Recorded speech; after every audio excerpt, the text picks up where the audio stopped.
PKS akui kecewa sikap Nasdem Surya Paloh. Nasdem Surya Paloh menunjuk Caimin sebagai cawapres Anies Baswedan tanpa konsultasi dengan PKS dan Demokrat.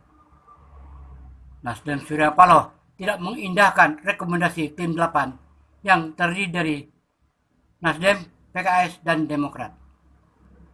Pada bulan Agustus lalu, PKS juga sudah mendesak agar nama cawapres diumumkan. PKS sudah tahu bahwa Anies Baswedan telah memilih AHY sebagai cawapres. Hal ini disampaikan karena khawatir Demokrat akan keluar dari koalisi jika pengumuman terus ditunda-tunda.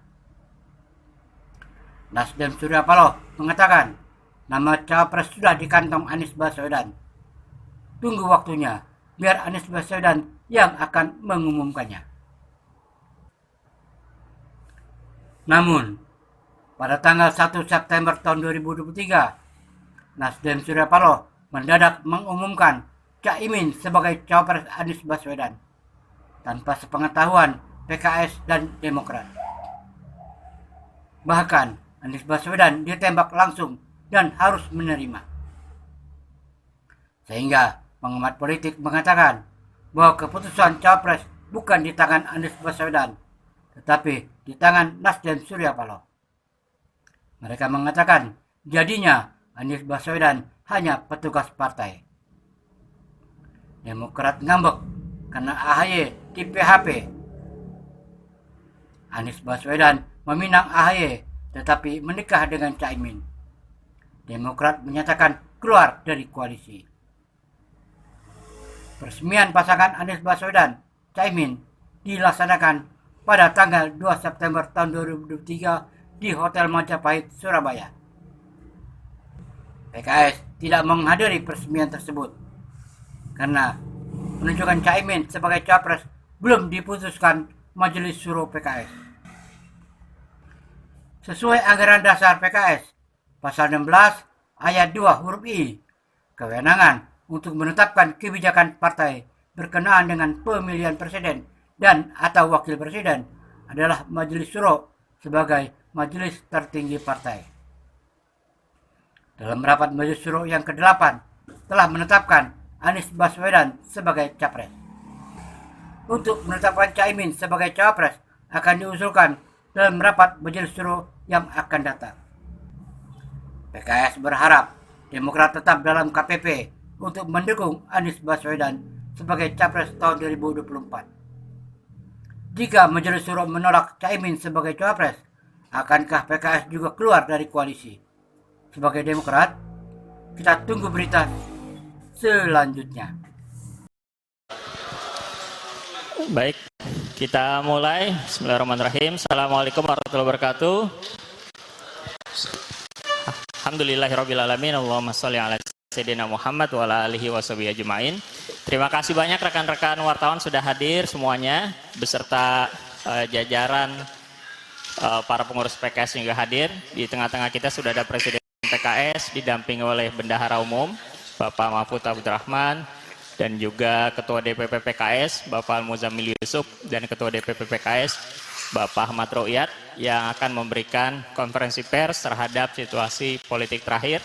Dan mohon maaf agak sedikit menunda karena tadi Pak Presiden juga sambil menunggu forum di Surabaya sehingga kita lakukan setelahnya. Kepada Presiden PKS kita persilakan. Baik, makasih. Assalamualaikum warahmatullahi wabarakatuh. Selamat sore, salam sejahtera untuk kita semuanya. Alhamdulillah, wassalatu wassalamu ala rasulillah wa ala alihi wasahbihi wa wala wa la hawla wa la quwata illa billah amma ba'du. Yang sama-sama kita hormati, kita banggakan Bendahara Umum PKS Pak Mahfuz Abdurrahman, juga Ketua DPP Bidang Polhukam Pak Muzammil Yusuf, dan juga Ketua DPP Bidang BPW Banjabar Pak Ahmad Ru'yat, insan pers yang saya hormati, saya banggakan, hadirin hadirat sekalian yang berbahagia. Tentu saya mengucapkan terima kasih atas kehadirannya dalam kesempatan sore hari ini, sehingga bisa memberikan apa yang hari ini akan saya sampaikan dalam kesempatan mensikapi berbagai situasi terkini menyongsong perhelatan Pilpres tahun 2024. Tentu DPP PKS sangat berkepentingan untuk menyampaikan beberapa hal yang perlu saya sampaikan. Saya pertama mungkin mengucapkan juga permohonan maaf terlebih dahulu tidak bisa hadir di Surabaya ya. Ini tadi saya sudah bertelepon ke Ketua Umum PKB yang kemarin mengirim utusannya kepada saya untuk menyampaikan surat. Ya, tapi saya telepon terima kasih atas surat yang telah diberikan. Cuma kami mohon maaf tidak bisa hadir ke acara di Surabaya. Berikut beberapa hal yang mungkin saya perlu sampaikan. Pertama, PKS sangat menyambut baik dan mengucapkan ahlan wa sahlan wa marhaban atas bergabungnya Partai Kebangkitan Bangsa dalam koalisi perubahan untuk persatuan yang mengusung Bapak Anies Rashid Baswedan sebagai bakal calon Presiden Republik Indonesia pada Pilpres tahun 2024. Insya Allah ini akan semakin mengokohkan semangat untuk memenangkannya dan insya Allah kita semakin optimis untuk meraih kemenangan pada Pilpres tahun 2024 untuk mewujudkan Indonesia yang adil, sejahtera, dan bermartabat. Kami menghormati juga keputusan Partai Nasdem dan Partai Kebangkitan Bangsa yang telah mendeklarasikan pasangan Bapak Anies Rashid Baswedan sebagai bakal calon Presiden Republik Indonesia dengan Bapak Abdul Muhaimin Iskandar sebagai bakal calon Wakil Presiden Republik Indonesia yang akan maju pada Pilpres tahun 2024. Saudara sekalian, kami mengacu pada anggaran dasar kami di PKS sesuai pasal 16 anggaran dasar PKS ayat 2 huruf I menyatakan bahwa kewenangan untuk menetapkan kebijakan partai berkenaan dengan pemilihan presiden dan atau wakil presiden Republik Indonesia adalah Majelis Syuro sebagai majelis permusyawaratan tertinggi partai yang keanggotaannya terdiri dari perwakilan anggota PKS dari seluruh Indonesia. Pada musyawarah Majelis Syuro yang ke-8, PKS telah menetapkan Bapak Anies Rashid Baswedan sebagai baca pres yang diusung oleh PKS.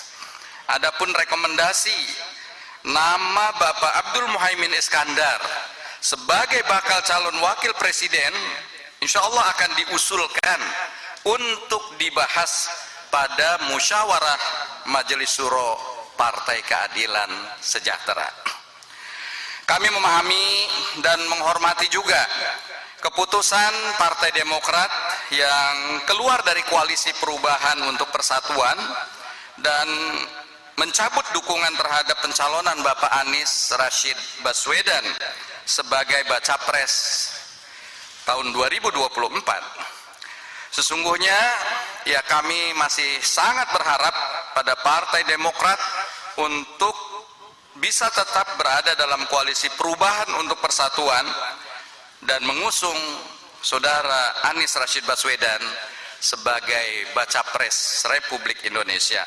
Saya kira demikian konferensi pers yang perlu saya sampaikan. Berapa poin ini kami mohon dukungan dari seluruh rakyat Indonesia, juga doa dan nasihat dari para kiai, alim ulama, para habaib dan tokoh masyarakat agar dapat terus istiqomah berjuang untuk kebaikan umat, bangsa, agama, dan negara. Kurang dan lebihnya saya mohon maaf. Wallahu waliyut taufiq ila aqwamit thoriq. Nasrun minallahi wa fathun qarib. Assalamualaikum warahmatullahi wabarakatuh.